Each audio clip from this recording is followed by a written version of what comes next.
People are going broke buying luxury. Yup, broke. Not because luxury is too expensive. Nope, it's because they're buying it wrong. That's why I created my why buy criteria. Luxury isn't about having more bags, it's about having the right ones. The ones that elevate your style, not clutter your closet. That's where the why buy criteria comes in. 3 rules on how to afford luxury without going broke.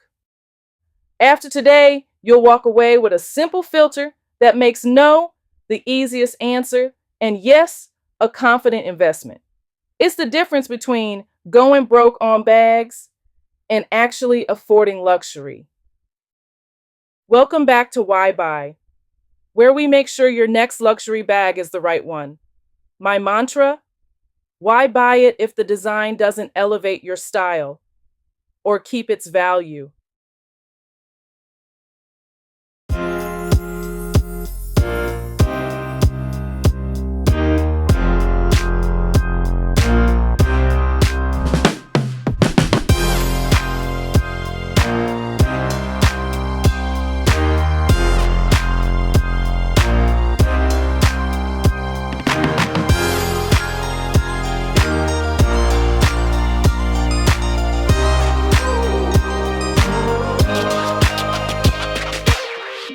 Today, I'm breaking down the why buy criteria. This is the filter I use before any purchase. It's how I skip the hype, keep the joy, and build a collection that actually works for my life. Once you understand these 3 pillars, you'll never look at a handbag the same way again. Let's call it out. Overconsumption. You see a new drop, celebs carry it, TikTok screams must have, you buy, the high lasts a week. Then it sits, it doesn't match your wardrobe, it feels clunky, or it's just not you. And when you finally check resale, you're staring at a number that hurts. That cycle is by design: constant drops, limited runs, artificial scarcity.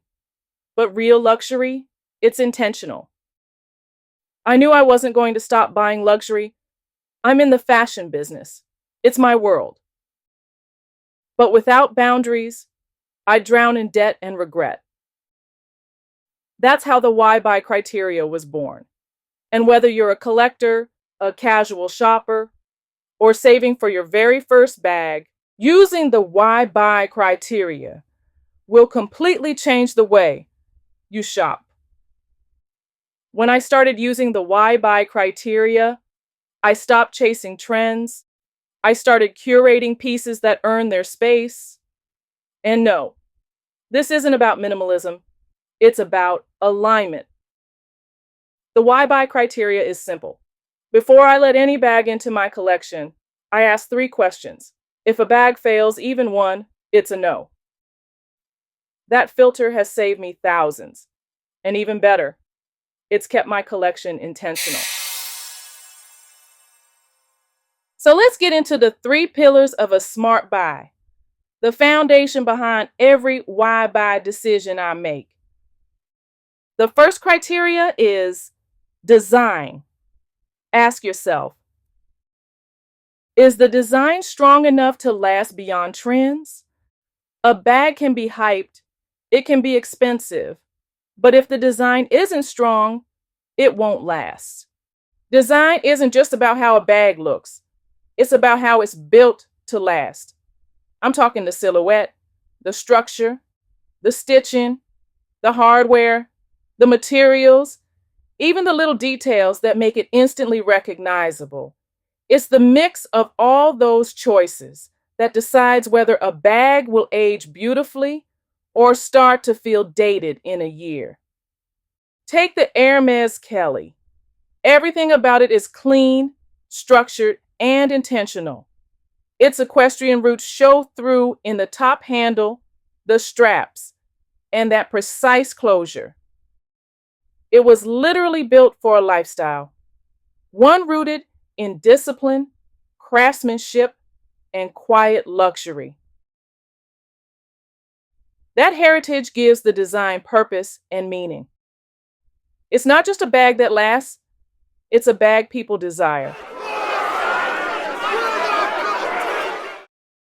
Then the Birkin, still structured but with more ease. It's refined, not rigid. The proportions are perfect. The craftsmanship undeniable. It's not just timeless, it's desired. Year after year, generation after generation, people chase it because it represents something more than fashion. It's the result of a designer's vision, shaped by gifted artisans whose discipline and commitment to the craft turn that vision into something enduring. And the Chanel Classic Flap, that design endures because it borrows from everyday life. The quilting feels familiar, almost like the texture of a jacket you'd wear all the time. And the chain strap echoes jewelry. It's genius, turning the ordinary into wearable art. That's why it keeps its appeal decade after decade. Strong design isn't about how flashy something looks. It's about how well all the elements work together. You can change the color or the material, but if the shape, structure, or proportions are off, it'll never feel timeless. That's the difference between a bag that becomes a signature piece and one that just has a moment.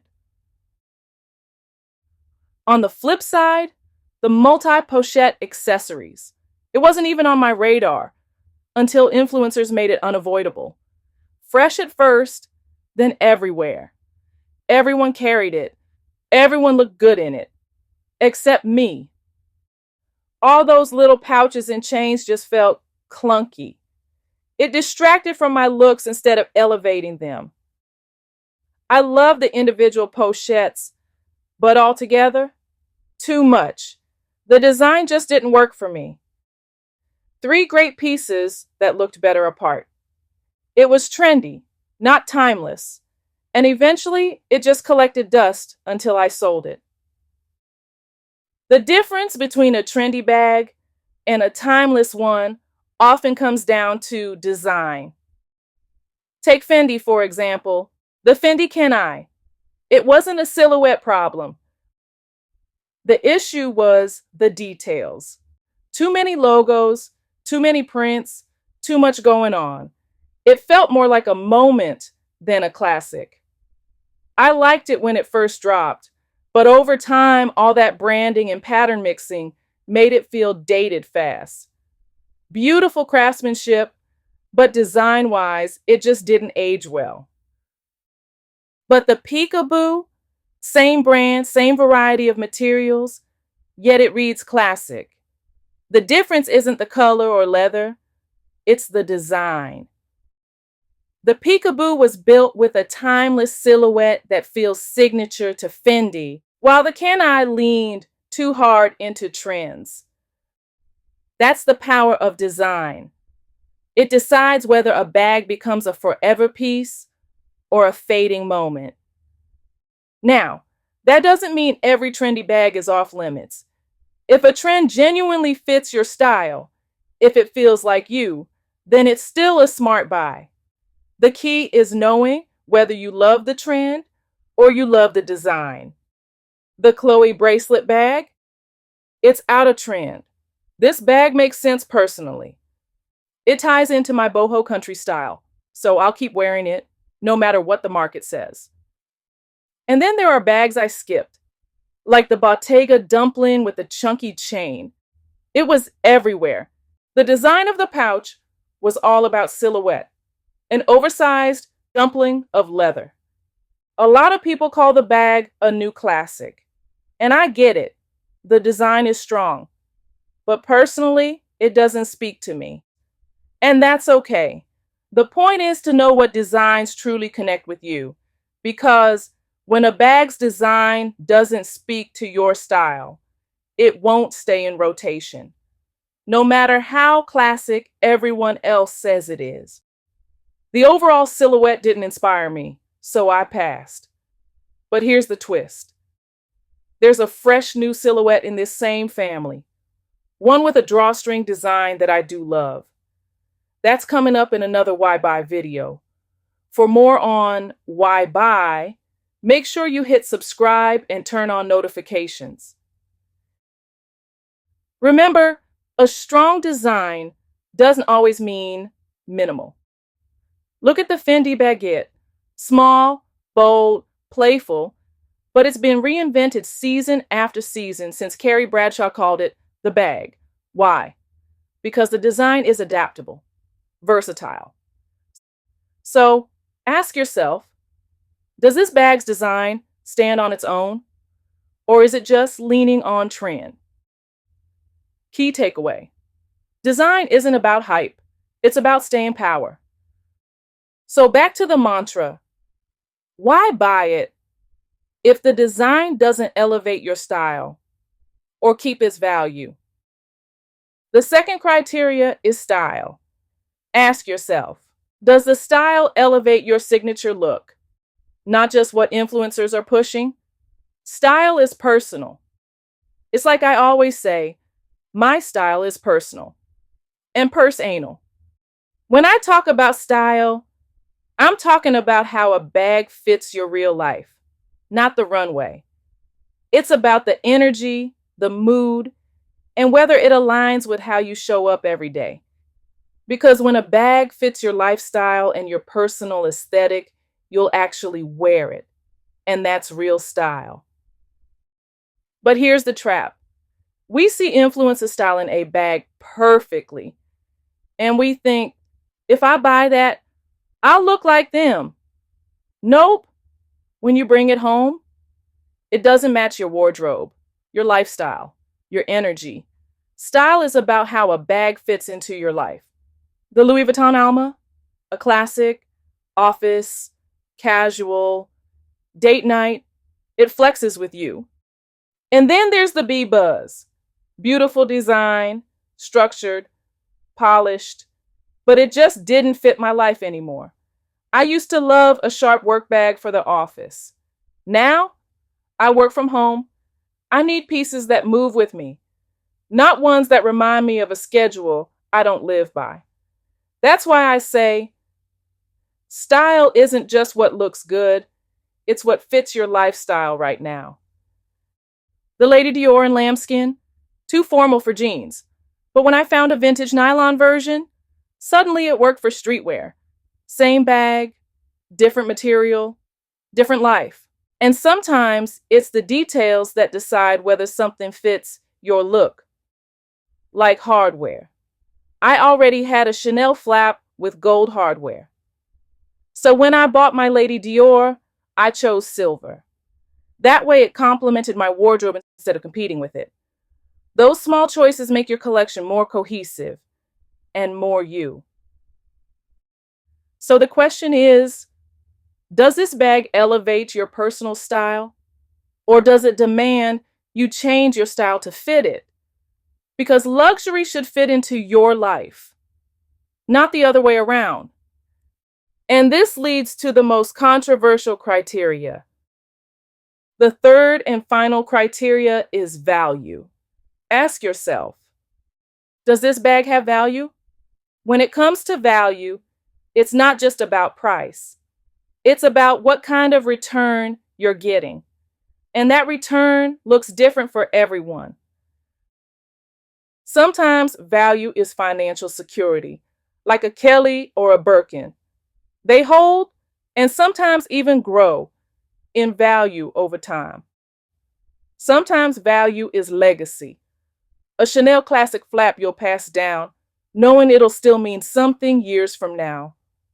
And sometimes value is personal relevance. That one bag you always reach for because it just fits your life. But here's the thing. Not every bag delivers all three. Some will give you the financial return. Some, the emotional one. And some, just the joy of use. Knowing which kind of value matters most to you before you buy, that's how you stay intentional and avoid going broke chasing luxury. My Valentino Roman Stud, I loved it retail. But resale, much less than what I paid. That was a wake-up call. On the flip side, the Chanel heart bag, once under $2,000. Now, I see the bags listed for over 50 grand. Sometimes it's rarity, like my Louis Vuitton Sequin clutch, sold only in Dubai. Limited edition like that always attracts buyers. But here's the hard part. New bags are trickier. Chanel's 25 hybrid bucket cargo, gorgeous, but predicting value is tough. That's why I study history and resale data before jumping in. That's how I stop impulse buys. Here's the test. If a bag doesn't bring financial, emotional, or functional value, it doesn't belong in your collection. Without the why buy criteria, you're at the mercy of hype, marketing pushes, and your own FOMO, fear of missing out. You waste money, fill your closet with regret, and still feel like you have nothing to wear.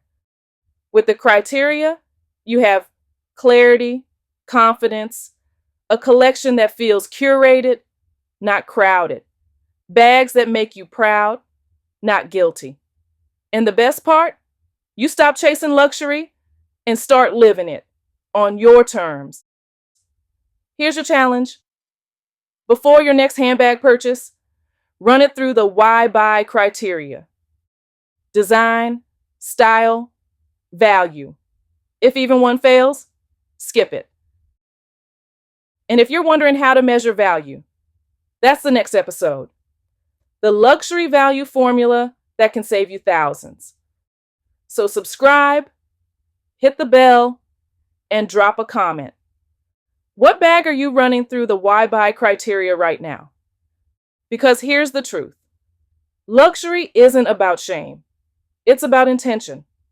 And for me, the why buy criteria gave me freedom. Freedom from clutter. Freedom from regret. Freedom from going broke on bags.